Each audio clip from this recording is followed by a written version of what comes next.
नमस्कार, आप देख रहे हैं स्टार न्यूज प्लस। मैं हूं आपके साथ अमृता कंचन। आइए रुक करते हैं खबरों की ओर। तब तक बने रहे स्टार न्यूज प्लस पर मेरे साथ।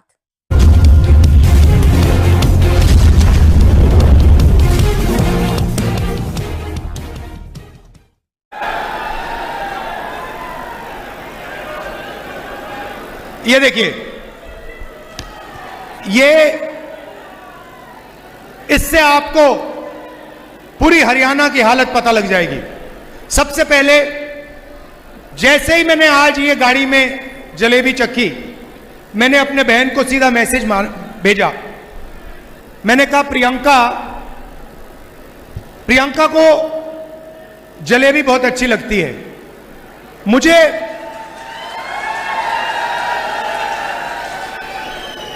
मुझे आमतौर से दूसरी मिठाई अच्छी लगती है, मगर जैसे मैंने ये जलेबी चखी, मैंने प्रियंका को सीधा मैसेज मारा। मैं पढ़ लेता हूं जो मेरे फोन पे है। मैंने कहा, प्रियंका, आज मैंने अपनी लाइफ में सबसे अच्छी जलेबी खाई है। लिखा है यहां पे कि मैंने अपनी जिंदगी में सबसे अच्छी जलेबी आज खाई है। मैं तुम्हारे लिए आज शाम एक डब्बा लाने जा रहा हूं। अब इसमें हरियाणा के एक व्यक्ति का खून पसीना है। पूरा कॉन्सेप्ट उन्होंने बनाया, सालों से ये काम कर रहे हैं। होना क्या चाहिए? जैसे मैंने आज दीपेंद्र से गाड़ी में कहा, पुनिया जी से गाड़ी में कहा, होना क्या चाहिए कि ये जो आपकी जलेबी है पूरे हिंदुस्तान में जानी चाहिए। और उसके बाद बाकी देशों में, अमेरिका में, जापान में, अलग अलग रूप लेते हुए इसको दूसरे देशों में जाना चाहिए। आज इनकी दुकान में कितने लोग काम करते हैं? इनकी दुकान में कितने लोग काम करते हों?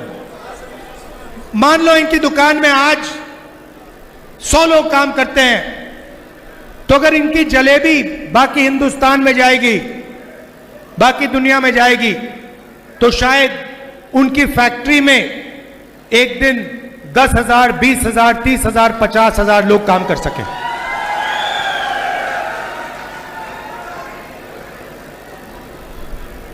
मगर उनको नरेंद्र मोदी जी ने चक्रव्यूह में फंसा रखा है। जैसे यहां पे महाभारत में, कुरुक्षेत्र में अभिमन्यु को फंसाया गया था, वैसे ही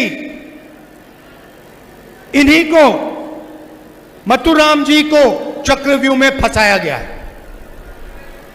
कैसे फंसाया?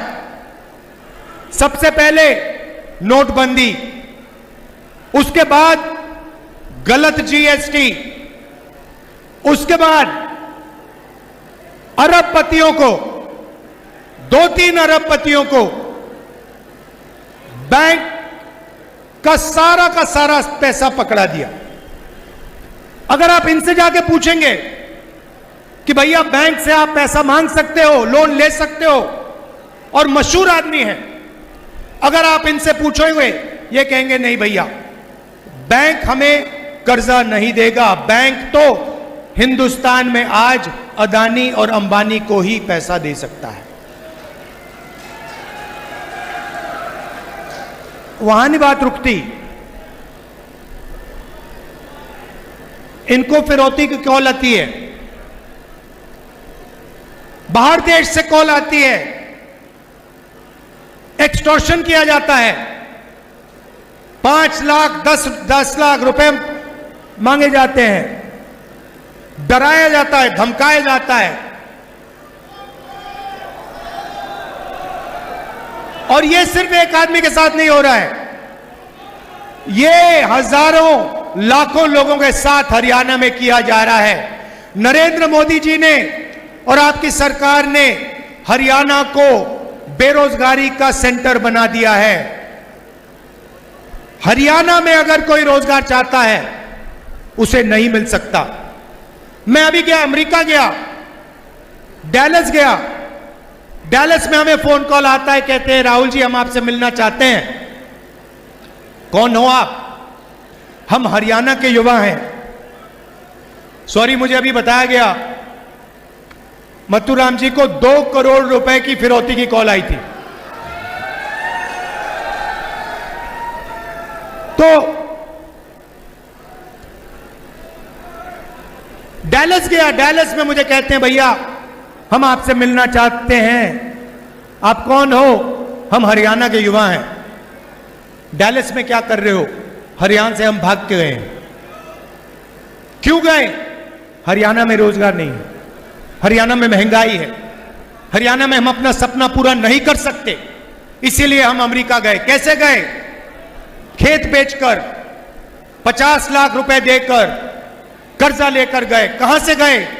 दिल्ली से इस्तांबुल, इस्तांबुल से कजाकिस्तान, कजाकिस्तान से साउथ अमेरिका, साउथ अमेरिका से सूरीनाम, सूरीनाम से पनामा, पनामा के जंगलों से निकलकर हम अमेरिका गए। अभी तक हमें नहीं मालूम कि हमें वापस भेजा जाएगा या नहीं। क्यों गए? करने को कुछ नहीं है। किस रेट पे आपने कर्जा लिया? 2 रुपए प्रति महीना। मैंने उनसे पूछा भाई बताओ, 30 लाख रुपए आपने दे दिए, 50 लाख रुपए आपने दे दिए अमेरिका जाने के लिए, हरियाणा में आपने छोटा सा बिजनेस क्यों नहीं खोला? हरियाणा में आपने दुकान क्यों नहीं खोली? हरियाणा में आपने छोटी फैक्ट्री क्यों नहीं खोली? उन्होंने मुझे कहा राहुल जी हरियाणा में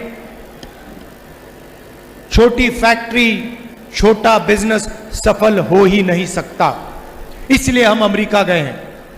उसके बाद कहते हैं राहुल जी एक काम कीजिए हमारे लिए। मैंने कहा क्या? कहते हैं राहुल जी हम अपने परिवार से नहीं मिल सकते, 10 साल के लिए हम अमेरिका में फंसे हैं। अगर हमारे पिता की मृत्यु होती है, माताजी की मृत्यु होती है, हम अंतिम संस्कार तक नहीं करवा सकते। हमें वीडियो फोन पर अपने पिता माता का अंतिम संस्कार करना पड़ता है। सच्चाई है। यह हालत है हरियाणा की। राहुल जी आप जाइए, हमारे परिवारों से मिलिए और उन्हें कहिए कि हम ठीक हैं। मैंने कहा भैया आप वीडियो कॉल पे तो बात करते हो, मेरे जाने की क्या जरूरत है? कहते नहीं राहुल जी, वो हमारी बात मानते नहीं हैं, वो सोचते हैं कि हम झूठ बोल रहे हैं। आप जाके उन्हें बताइए कि हम ठीक हैं, हम अकेले हैं, सपना पूरा करने के लिए आए हैं, मगर ठीक है। तो वापस गया, सुबह सुबह करनाल गया, 20-25 परिवारों से मिला।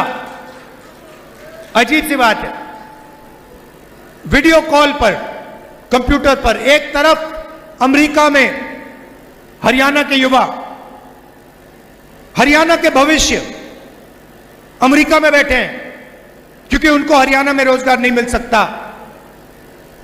दूसरी तरफ उनके परिवार। बातचीत चल रही थी, मैं सवाल पूछ रहा था। एक मां मुझे बता रही थी कि उसके बेटे को हर रोज अमेरिका में कोई आके पीटता है, एक्सीडेंट हो गया उसका, पेट की सर्जरी हुई, चल नहीं पाता है, खा नहीं पाता है, वो उसको देख नहीं पाई, मिल नहीं सकती उससे। और जब ये बातचीत कर रहे हैं एकदम से एक चीख उठती है, चिल्लाता हुआ बच्चा भागता है कंप्यूटर के पास, कंप्यूटर को ऐसे पकड़ता है, चिल्लाता है पापा पापा पापा वापस आओ, वापस आओ पापा, वापस आओ। पापा देखते हैं उसको, मुस्कुराते हैं। रोना चाहता है क्योंकि वो अपने बच्चे को 10 साल के लिए नहीं देखेगा। मगर हरियाणा के लोगों के जैसे, कांग्रेस के हमारे जो कार्यकर्ता है वैसे, दिल के अंदर दर्द है मगर चेहरे पे आंसू नहीं दिखेंगे, चेहरे पे मुस्कान नहीं दिखेगी। वैसे ही वो युवा रोते हुए बच्चे को कहता है, बेटा घबराओ मत, सब कुछ ठीक है, वापस आ जाऊंगा।